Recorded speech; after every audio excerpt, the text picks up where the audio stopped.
अब से सरकार गरीबों के बारे में भी सोचेगी। अब से घर में शांति ही शांति होगी। अब से मैं रोज आपसे इंग्लिश में बात करूंगा। गाइज, इस तरह के सेंटेंस आप कैसे बनाएंगे जिसमें ऐसा एक्सप्रेशन आए कि अब से, यानी कोई भी काम पहले नहीं हो रहा था लेकिन अब से वो होगा। लेकिन अब से के लिए क्या यूज करेंगे? आप बोलोगे फ्रॉम नाउ। ना, अब हम एडवांस इंग्लिश सीख रहे हैं ना, तो कुछ ना कुछ नया सीखें। देखिए, अब से, इसके लिए हम इंग्लिश यूज करते हैं एज ऑफ नाउ। क्या? As of now. इसके कुछ रिप्लेसमेंट भी हैं, वो भी बताऊंगा। एग्जाम्पल देखिए, अब से सरकार गरीबों के बारे में भी सोचेगी।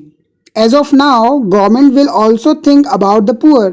ठीक है। रिप्लेसमेंट के बारे में अगर हम बात करें तो एज ऑफ नाउ की जगह पर आप नाउ ऑनवर्ड्स भी यूज कर सकते हो।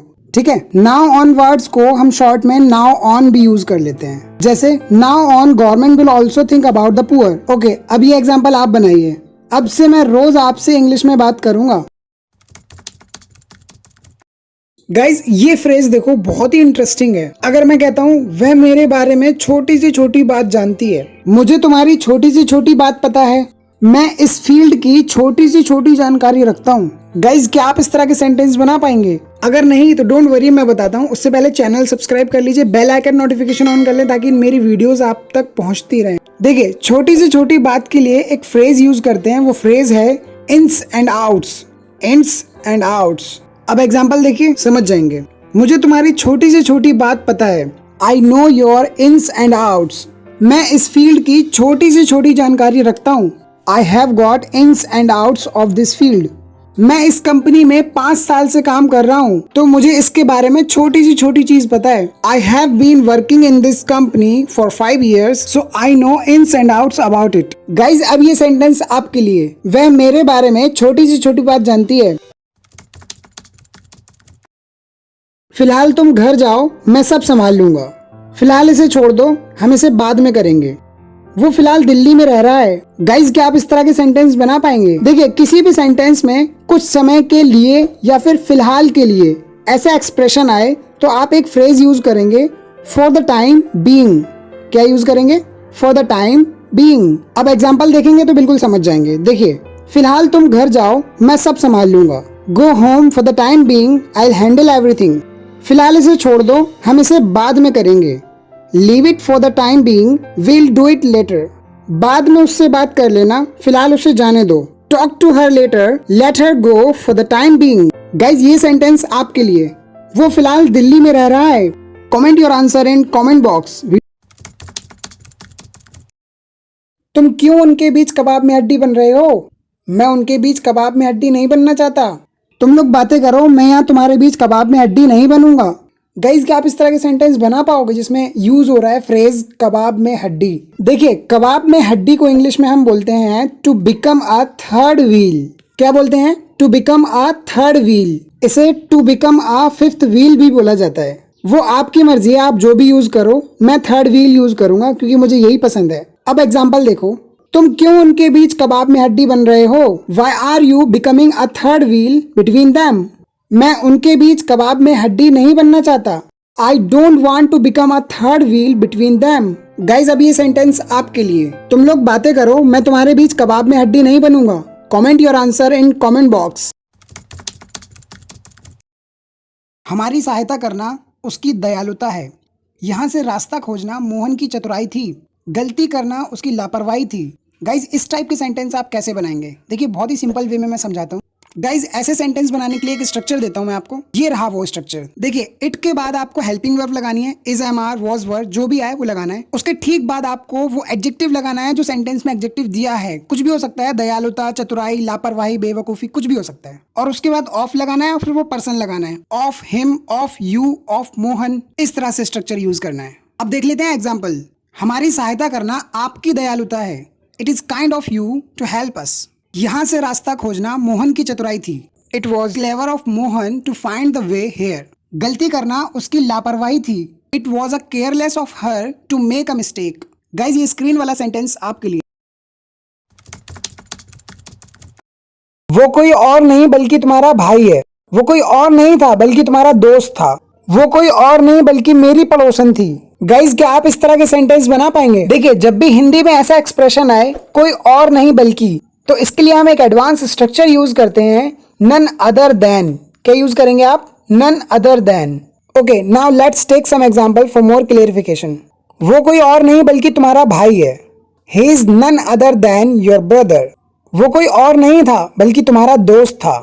ही was none other than your friend. अगला कोई और नहीं बल्कि सलमान खान है। The next is none other than Salman Khan. Guys अब ये सेंटेंस आपके लिए। वो कोई और नहीं बल्कि मेरी पड़ोसन थी। गाइज अगर वीडियो जरा सी भी हेल्पफुल लगी है तो लाइक कर दीजिए, शेयर कर दीजिए। वह तुमसे पढ़ाई में आगे निकल गई है। वह क्रिकेट में मुझसे आगे निकल गया है। मैं इंग्लिश में जैक से आगे निकल गया हूँ। गाइज इस टाइप के सेंटेंस आप कैसे बनाएंगे? देखिए हिंदी वाक्यों में जब भी ऐसा एक्सप्रेशन आए, आगे निकल गया है या आगे निकल गया हूँ, तो आपको वहां पे एडवांस इंग्लिश यूज करनी है। Has you have got ahead of. क्या यूज करना है? Has you have got ahead of. अब कैसे यूज करेंगे? एग्जाम्पल देखिए, वह पढ़ाई में तुमसे आगे निकल गई है। She has got ahead of you in studies. वह क्रिकेट में मुझसे आगे निकल गया है। He has got ahead of me in cricket. मैं अंग्रेजी में जैक से आगे निकल गया हूँ। I have got ahead of Jack in English. Guys अब ये सेंटेंस आपके लिए। निशु अपनी कक्षा में सबसे आगे निकल गई है। Comment your answer in comment box. थोड़ा सब्र करो, सब खुद ब खुद ठीक हो जाएगा। थोड़ा सब्र रखो, मैं पानी ला रही हूँ। धीरज रखो, सफलता जरूर मिलेगी। गाइज क्या आप इस तरह के सेंटेंस बना सकते हैं? देखिए जब भी हिंदी के सेंटेंस में आपको ऐसा एक्सप्रेशन देना है कि थोड़ा सब्र रखो, थोड़ा धीरज रखो, थोड़ा शांति रखो, तो इसके लिए आपको एक फ्रेज यूज करना है, कीप योर शर्ट ऑन। बहुत ही इंटरेस्टिंग फ्रेज है। क्या है? Keep your shirt on. अब देखिए एग्जाम्पल, थोड़ा सब्र रखो, सब खुद ब खुद ठीक हो जाएगा। Keep your shirt on, everything will be all right by itself. थोड़ा सब्र रखो, मैं पानी ला रही हूँ। Keep your shirt on, I am bringing water. धीरज रखो, सफलता जरूर मिलेगी। Keep your shirt on, you will definitely get success. Guys ये सेंटेंस आपके लिए।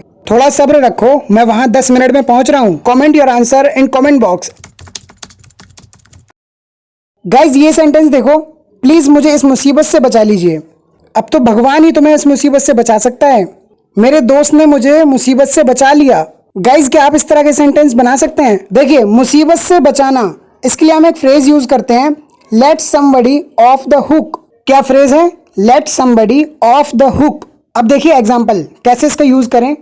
प्लीज उसे इस मुसीबत से बचा लीजिए। Please let him of the hook. अब तो भगवान ही तुम्हें इस मुसीबत से बचा सकता है।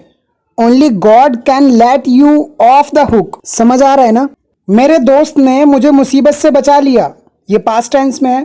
My friend let me off the hook.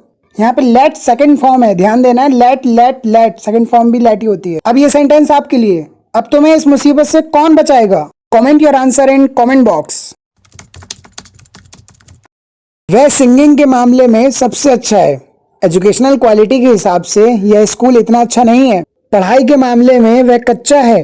जब भी आपको कहना है कि के मामले में अच्छा नहीं है, बुरा नहीं है, या के हिसाब से अच्छा नहीं है, बुरा नहीं है, तो इसके लिए हम एक फ्रेज यूज करते हैं, इन टर्म्स ऑफ। इसको आप सेंटेंस के पहले भी लगा सकते हैं और सेंटेंस के बाद भी लगा सकते हैं। एग्जाम्पल देखिए, वह सिंगिंग के मामले में सबसे अच्छा है।